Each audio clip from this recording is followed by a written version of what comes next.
Welcome to Pagan Coffee Talk. Here are your hosts, Oswin and Lord Knight.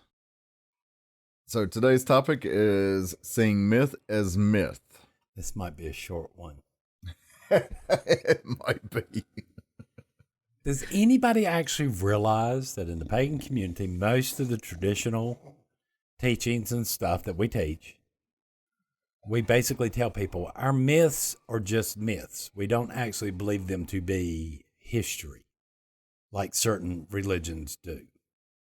Right. I have no idea. I mean, it's, how can you not understand that they are just myth?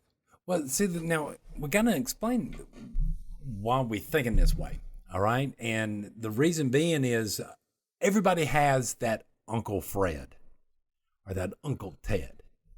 Right. All right? Every Christmas, every family gathering, that fish gets bigger and bigger. Right. To the point he caught a whale. Right. You know, it started out as a little sturgeon and moved all the way up to a whale. All right. We understand, okay, that back in the day when people didn't have entertainment, we only had bards and our little storytellers and stuff. Most of these storytellers and stuff only knew certain stories. Right. They didn't know, they might have had a repertoire, but it was still limited. So they had to keep on making these stories more and more fanciful, more interesting. I mean, how many times can you tell the story of something like the Three Little Pigs? Well, and the idea was to keep the legend a legend. Well, the idea was to use the story to teach a lesson. Yeah, but some of those stories were about, great warriors and things like that. So you had to keep them as great warriors. Right. And to tell new generations of people, you had to make the story just a little bit more interesting. Right. So, yeah. Yeah, but most of these stories are teaching us something. Given slight examples. Little Red Riding Hood. Don't talk to strangers. Right. Three Little Pigs. Build your house out of good material. Don't cheap out. I mean, it's what you're going to be living in. Right. The Three Bears. Don't break into people's homes. I mean, these are the things that myths teach us. Some of the Celtic myths teach us to keep our word and honor our oaths and stuff like that. Right. Which way we do certain things and stuff like that. But think about it like this way. There might have been back in the day a guy named Hercules, and he might have been the strongest person in his village. But after years and years of telling that story, he keeps on getting stronger and stronger and stronger to where he finally becomes the god of a son, the son of a god. Right. Why not believe this about your myths? I mean, that we know this happens in a lot of oral traditions and stuff like that until they learn writing and start writing it down. And then the stories become a little bit more set in stone. Right. They become a little bit more consistent. You know, like to this day, I still believe if the second invasion from Rome did not happen in the British Isles, Celtic myths would have finally emerged, kind of like Nordic myths, and been a whole lot more streamlined. Well, I don't want to say streamlined, but more flushed out, and that time or that family tree's not as so just. Not so many branches. Not so many branches and starting overs and clippings and right. What do you think? Well, I mean, I grew up in the Christian church, and I don't know, a lot of people honestly believe that those are true stories. Yeah. And I was always under the impression that they were more like Celtic or Greek myth or Nordic myth, where it's based in some truth. Right. But the stories were there for a different reason. Uh, True. I mean, it's And kind of like the whole world flood. yes, All right, a scientist has theorized, from my understanding, was if a meteorite happened to hit into the ocean, that it could possibly cause what would seem like a flood to everybody. right. Because if you look, most cultures around the world have a flood story. Right.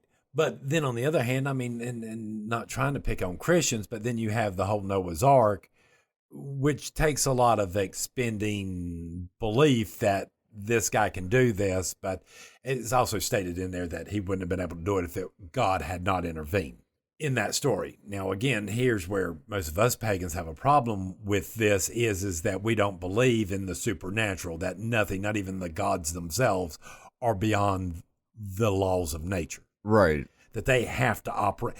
It's the same concept in The Matrix, where he's sitting there explaining to him that these guardians or whatever they were, the programs that were after them, they're forced to do things based on the laws of that world. Right. And they can't step out of those. Right. Even though they were moving that fast and stuff, they were just manipulating the actual laws and stuff. They weren't breaking them. Right. Because they couldn't do that. Hence the reason why Neo was so special, because he could hack the code. He could change reality. Right. In the Matrix. Does that make sense? What I'm saying there and how this relates to what in the world we're talking about? I guess it does. I mean, I don't understand why you keep asking me if it makes sense, because we have these conversations all the time. I mean, it makes sense to you. Yes. I know.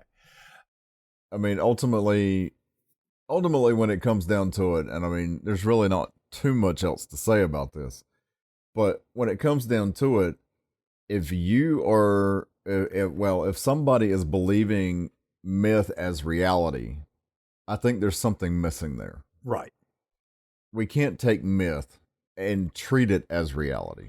We just have to realize that there is some reality mixed in there.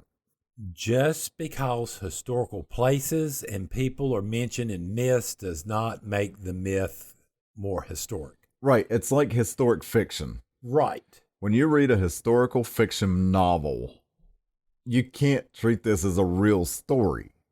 Well, places and people might be real, but what they're doing is not based in reality at all. Might not. Or certain things or aspects might not be based in reality. Right. This is the same thing with myth. Right. And I'll even go as far as to say, this does not exclude alien interventions and stuff like that. And people with beyond, I'm sorry, beyond technologies. I could understand I understand the concept of certain technology could look indistinguishable from magic at a certain point. Yes. Compared to, I'm sure if I went back and saw a Cro-Magnon man and was able to, be just my worthless little body, be able to go over there and start a fire in 5 seconds flat, from a lighter, he would think I was doing magic. Absolutely.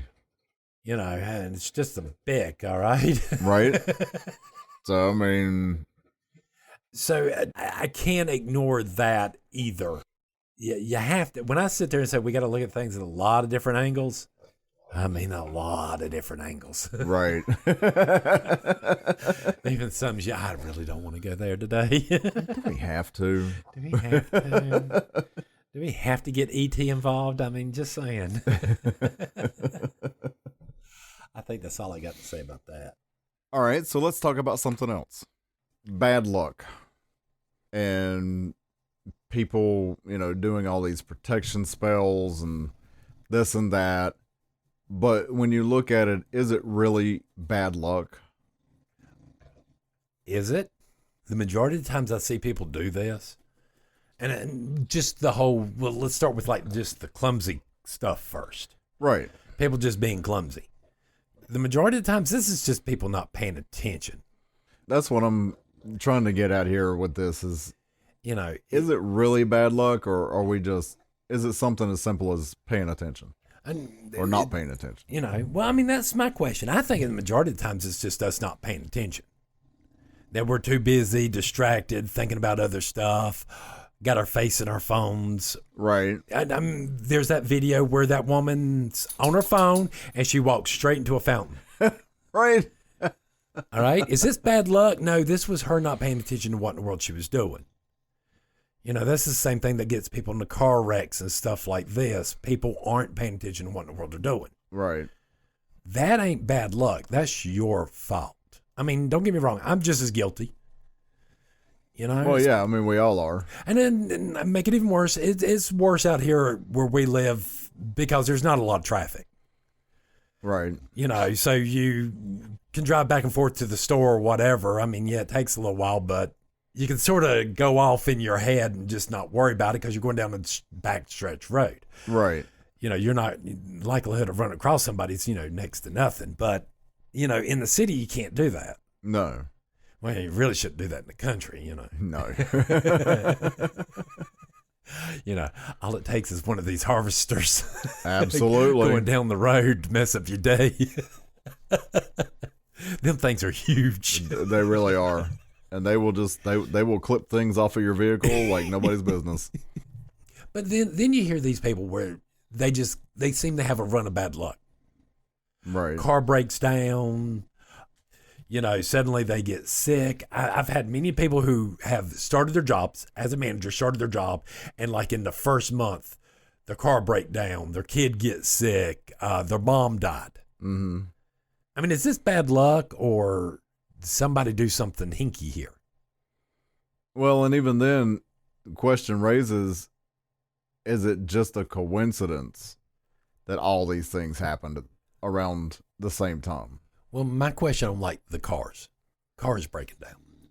That to me seems more of me not doing my maintenance like I'm supposed to. Right. Like I didn't go get the oil changed or I pushed my car tires way too long. Right. Right. So that's where you got to start asking yourself there, is it poor planning on your part or is it actually... Well, that's what I'm saying. It could be just a coincidence that all these things happened around the same time. Like you said, with the car breaking down, is that really bad luck or is that your fault because you didn't do your maintenance? Well, let's think about it this way. All right? And then your kids getting sick. I'm sorry, they're kids. Kids get sick. Kids get sick all the time. Right. Well, let's think about it this way. You're driving a car that has an oil leak. You don't check your oil. Right. Your car then locks down in the middle of the street. Right. Right?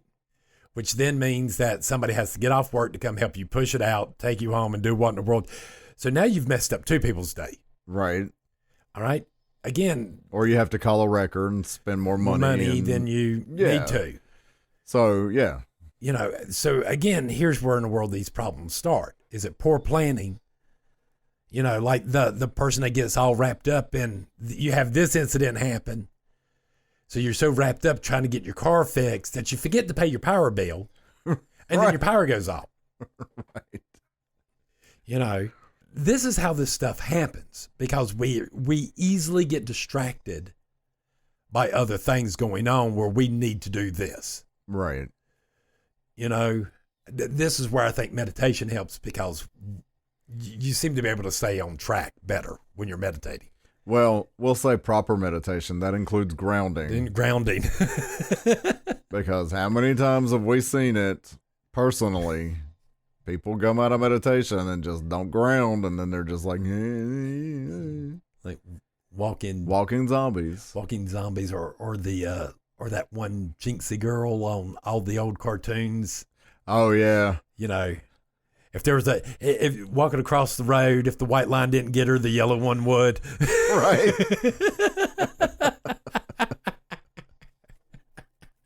Oh, good Lord. And again, even this is just an awareness. Right. So we have to be more aware of our surroundings when we're in them. You'd be surprised at how well you're able to sense people behind you and around you when you pay attention doing your meditations and to where in the world you can sharpen certain senses up a little to help you out. Right.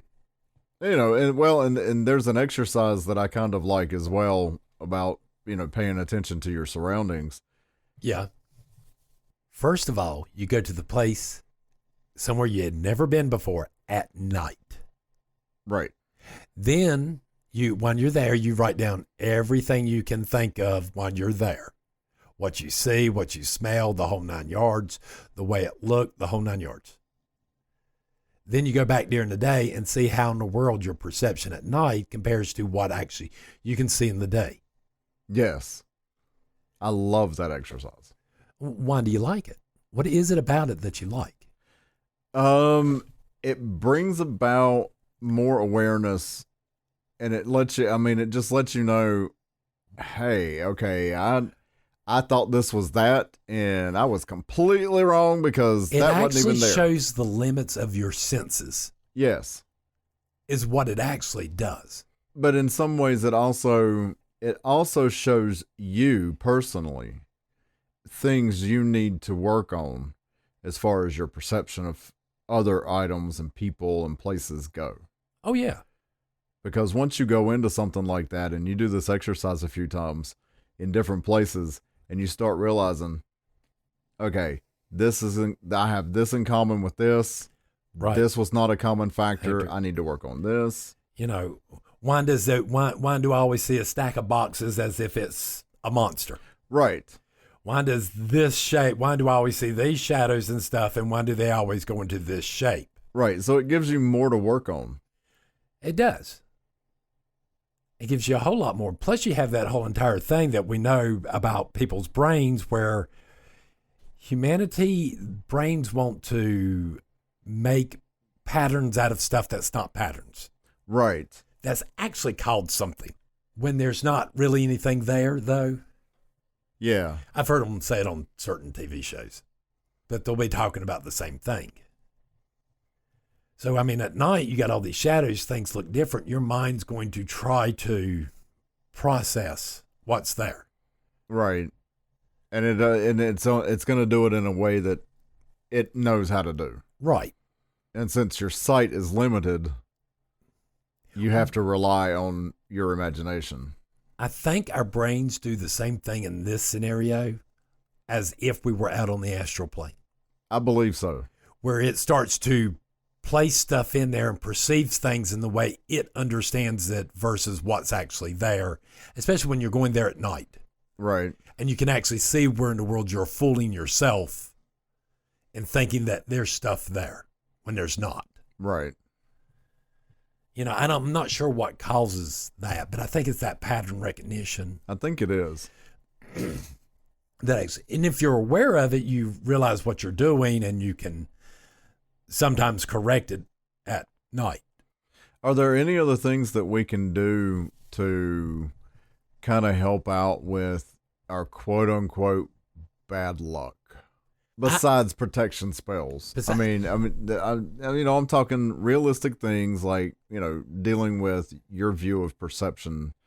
Well, what I'm thinking is it seems like you would want to play more. It seems like playing those games where it was to find the object. Oh, yeah, like the hidden object. Would help on you looking at details. Okay. Being able to look at a big picture and be able to go, okay, now I've seen the big picture. Now let me break it down into smaller segments. So it seems like games, and notice I said games, like this seem to help. Okay.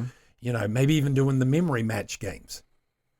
I know there's a bunch of brain games out there that are designed to help you increase your perception so you can be more aware of your surroundings. I think there's even times where you might even try to, I would even say blindfold yourself at home to where you can't see and try to move around using your other senses. Might be wise to have somebody else there while you're doing it. But since I was in special ed, I was around a lot of people with special needs. Right. I've seen these blind people, and I have yet to figure out how in the world they move it around in a room. I have no idea, but they do it so well. They do it. That's like, I've seen deaf people talk across a room at each other in sign language at 90 miles an hour. Right. And I'm like, I can't interpret those signs that fast. Mm-mm. And I know sign language. I mean, I don't use it on a daily basis like some of them do, but right. I think limiting certain senses help. I mean, this is where we have the whole entire, the float tanks. Oh, yeah, the sensory deprivation tanks and stuff like that. It's been talked about that, witches have always done sensory deprivation in an attempt to increase their senses. Right. I know people, that seems odd that you limit it to increase it. Well, what you're doing is you're not cutting off all your senses necessarily. Well, I know what some do is they'll limit one sense, like blindfold. Think of it so that they can increase their hearing. But here's what it's doing. Think of it like getting your hair cut. Right. If your hair's for guys, okay, your hair gets too long, you can feel it on the back of your neck. But as soon as you get it cut, you forget what that feels like. Mm-hmm.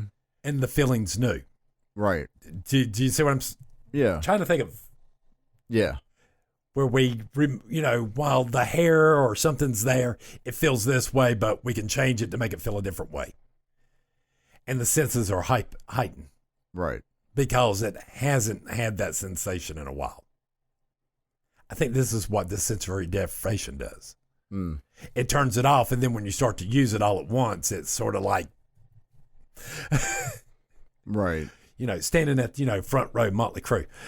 Right. It doesn't just get up and sing. It slaps you in the face and beats you and calls you Betty.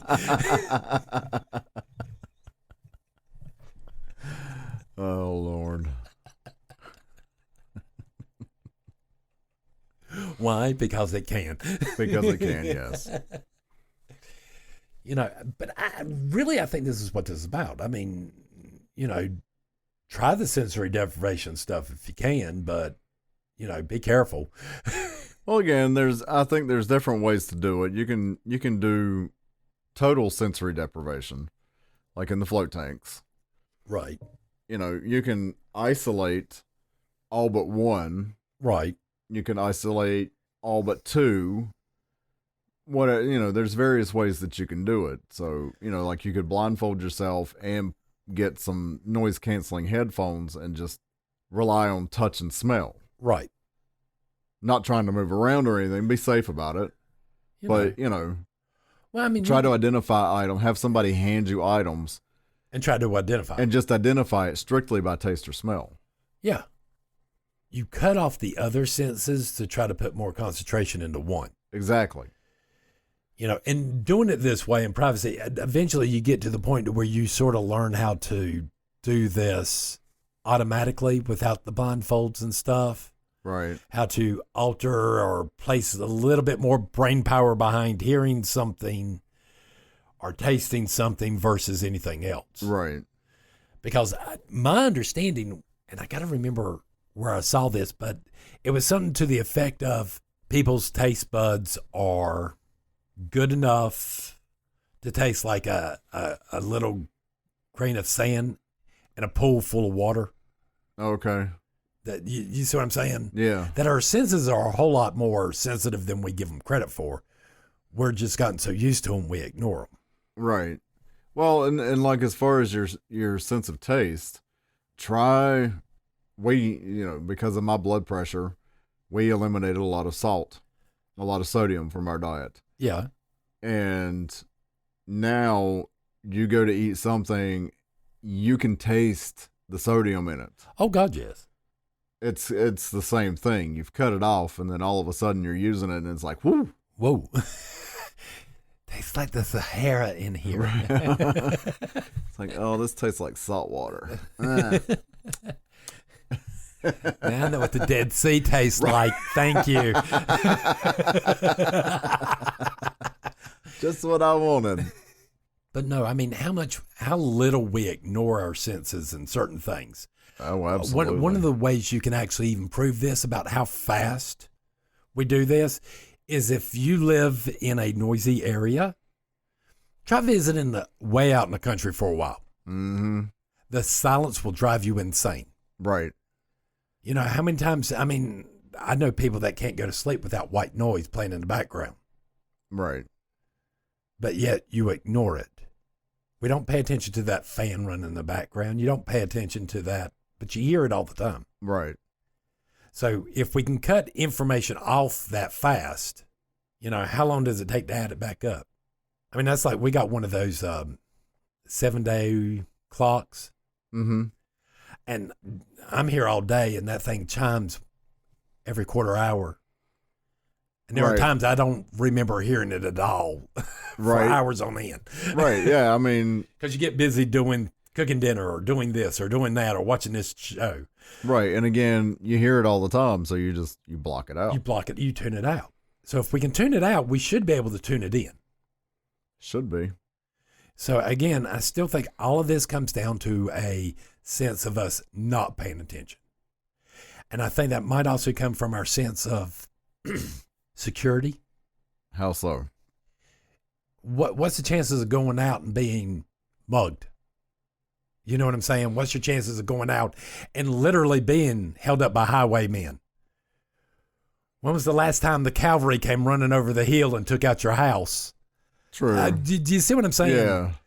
You know, yes, I know crime and stuff happens and blah, blah, blah, but on people's daily activities, this is not something we completely worry about. Right. Does that make sense? Yeah, no, that makes perfect sense. You know, a car is a very dangerous thing when you think about it. It's doing billions of explosions per second. I mean, seriously.